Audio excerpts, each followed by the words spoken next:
what's up? I'm Sabrina Black with PacificSource, and today we're talking about my favorite fruit, which happens to also be a staple of my favorite season. So get ready to fall in love with apples. See what I did there? In all seriousness, today I'm going to share 4 reasons that apples are amazing, and then dive into a very simple and delicious recipe for baked apples. You know the saying, an apple a day keeps the doctor away? While this idea has been studied and found to be a bit exaggerated, there's no denying that apples are packed with health benefits. Let's kick things off with 4 reasons why apples are amazing. 1. Apples are nutrient rich. Thanks to essential nutrients in apples, such as dietary fiber, vitamin C, and antioxidants, they're fantastic to include in your diet for overall health. They can also support a strong immune system and support healthy skin. 2. They support a healthy gut. Apples pack a good amount of your daily dietary fiber, which is a critical part of your digestive health. Depending on the size and type of apple, it could include 11 to 14% of the minimum recommended daily fiber. 3. Your heart loves them. Regularly eating apples has been associated with reduced risk of heart disease because of the soluble fiber and antioxidants. The fiber helps lower cholesterol levels, while antioxidants can protect against inflammation in your cardiovascular system. 4. Apples are very versatile. From salad toppers to dessert fillers and many things in between, there's no shortage of ways to enjoy apples. Plus, they come in a variety of colors and flavors, from crisp and juicy to soft and sweet, so you're bound to find an apple that suits your tastes. Now that you're up to speed on why apples are amazing, let's bake some apples so we can enjoy these benefits. For this recipe, you'll need 3 tablespoons of unsalted butter at room temperature, 1/4 cup of packed brown sugar, light or dark, half a teaspoon of ground cinnamon, 1/8 of a teaspoon of ground nutmeg, 1/4 cup of old-fashioned rolled oats, 4 large apples, you choose your favorite, I have Honeycrisp here, and 3/4 cup of warm water. So for this recipe, the first thing that you're going to do is you're going to core your apples. You can use a paring knife or an apple corer, just whatever you use, make sure that it's sharp. If you try to use a dull utensil, you're actually more likely to cut yourself. And then also just make sure you keep your fingers out of the way. So I'm going to use a paring knife, and what I like to do is I start around the top of the apple on the outside, pointing the knife just a little bit inward so that it makes almost like a little funnel in the cut style. So starting like this and move slowly, and I like to move my thumb out of the way so in case my knife does slip, I don't cut myself. And to start it out, you don't have to worry about cutting super deep. We'll go ahead and get all the rest of that taken care of once we get the top part out. And then I like to do a little slit from where I've cut around the outside toward the center, and do a couple of those just to make a little notch so that I have a little piece that I can pop out first to make the rest of it a little bit easier. Dump that in my little bowl. So you have a little starting point, and from here I'm just going to start cutting out the rest of the top of the apple here. I also have a spoon handy so that as I get a little bit deeper into the apple, I can use my spoon to scoop out the seeds and the rest of the core. And with this, you're not going to go all the way through the apple. You really just want to go far enough that you get the entire core and the seeds, and leave the bottom intact so that your filler does not fall out the bottom of your apple. And as you can plainly see, grace is not a required skill for this.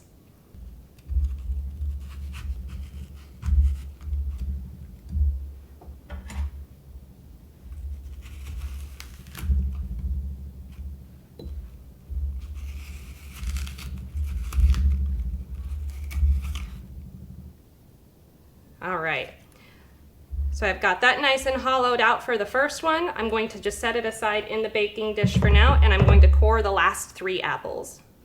So now we're going to move on to the filler, so go ahead and grab your mixing bowl, and we're going to combine the butter, sugar, cinnamon, and nutmeg.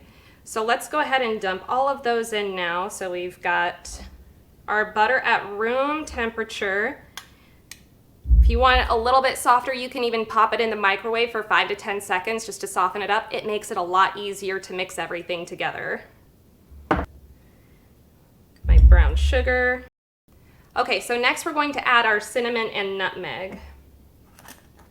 I have a half a teaspoon of the cinnamon, and I'm going to do 1/8 teaspoon of the nutmeg. A little bit goes a long way.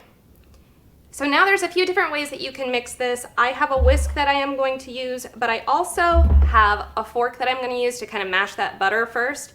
Start there and kind of get it going. Then once the butter is a little bit more soft and kind of liquefying a little bit, then I'll go in with my whisk.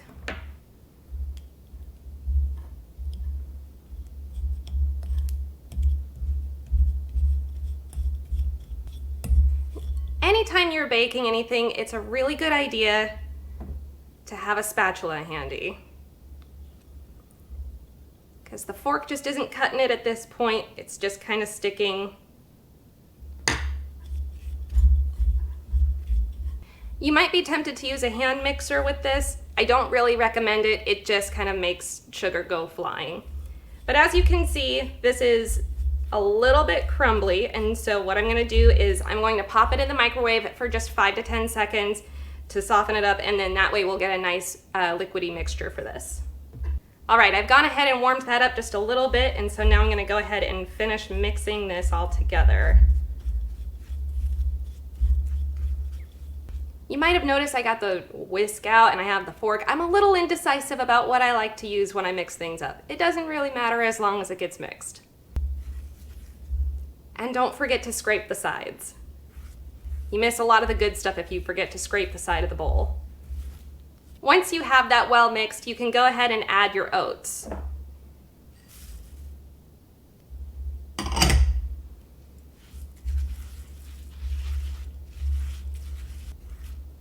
Just continue mixing until they're all well combined. Once everything is mixed well, you can go ahead and start spooning the filler into the apples. The last thing we're going to do is we're going to add our 3/4 cup of warm water to the baking dish.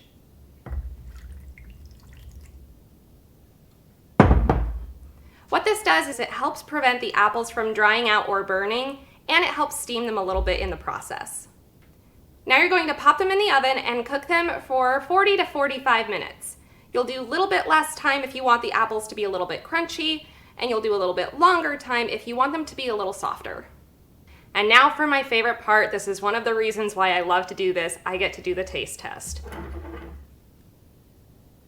You might also want to let these sit for a few minutes because they're going to be really hot on the inside when you pull them out. So I'm going to try and taste this without burning my tongue.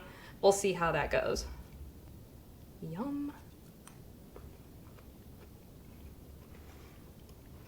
So good. And I am really glad that I took a small bite. That was pretty darn hot, but it was perfect. Great cinnamon, great juicy flavor. Absolutely love it. So apple cinnamon treats are my favorite, especially for this time of year. There's just something warm and comforting about apples and cinnamon and all of that during the fall season. And so now all I need is a nice cozy blanket and a warm cup of tea, and I am all set. While you're enjoying your baked apples, keep in mind that apples are amazing for your health. 1, apples are nutrient rich. 2, they support a healthy gut.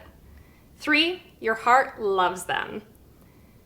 And 4, apples are very versatile. I hope these benefits and this recipe help you fall in love with apples this season.